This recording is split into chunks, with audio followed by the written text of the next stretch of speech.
marketing or branding is not an event. Marketing is a process, and it's actually a cumulative process. And so we are beginning the cumulative process of building this brand for good companies called B corporations. And so the different layers of that, all fed by, most importantly, it's fed by the community itself.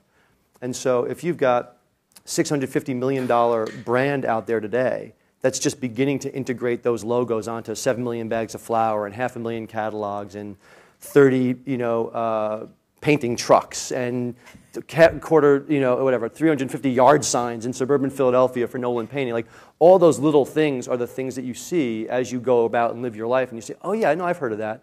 I might have heard about it at the bank, or I might have seen it at this restaurant, or I might have seen it on the hang tag from this clothing or apparel company, and all of a sudden, all that together begins to build critical mass. That's the first thing, and basically that's free. That's basically the community itself saying, we are now more than the sum of our parts. Beyond that is PR. And one thing that we did incredibly successfully and won. So Bart and I built this company together with a lot of help from a ton of other people over a decade plus. And far and away the most successful stuff we did had nothing to do with the money we were spending. We knew that Nike could outspend us every day. And so we weren't going to beat them through outspending them. But what we could do is we could create compelling stories that the press would pick up on. And so, we got, I think, $25 or $30 million worth of media coverage back at AND1 when we signed Latrell Sprewell. This may be like a way bad reference for this particular audience. But that being said, and we ran an ad. We spent $75,000 to produce an ad. We ran it once during the NBA playoffs. It cost us $400,000. So for under a $500,000 investment, we got $25 million worth of media coverage, 60-minute story, New York Times Magazine, et cetera, because we figured out a story that was topical and that would sort of get sucked into a media story. The beauty of what's going on now in this space that Andrew's talking about and that Bart's talked about it is we don't have to create media interest in things green or sustainable or responsible. Muhammad Yunus won the freaking Nobel Peace Prize, for crying out loud. Bill Gates is being covered in the Wall Street Journal the day before he delivers his speech at Davos talking about creative capitalism. The wind is at our backs. We're in the last 2 or 3 years, everything has changed. And so we are just providing a story that's ready-made to go into this current media hunger for, if I have to see another green issue of some magazine, I'm going to throw up. And all the editors and reporters are saying the same thing, which is, well, everything can't be green.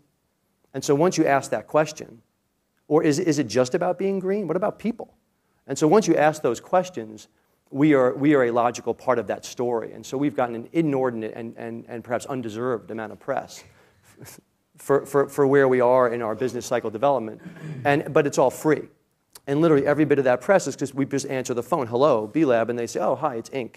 We'd like to talk to you about doing a story. And so there's the co-branding effort, there's the PR, those are the two primary things.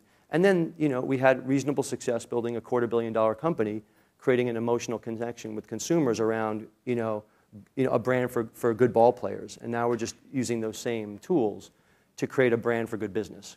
And one of the most exciting things on the more traditional thing is a partnership with Good Magazine. It's a very cool young magazine that hopefully you guys will check out to create potentially a new title called Good Business that becomes a voice sort of for business people who give a damn. And that's an example of another type of marketing that's really about creating a vehicle to own a message, not just run a print ad or run a TV ad or figure out how to do a cool video that gets uploaded onto YouTube and spit out.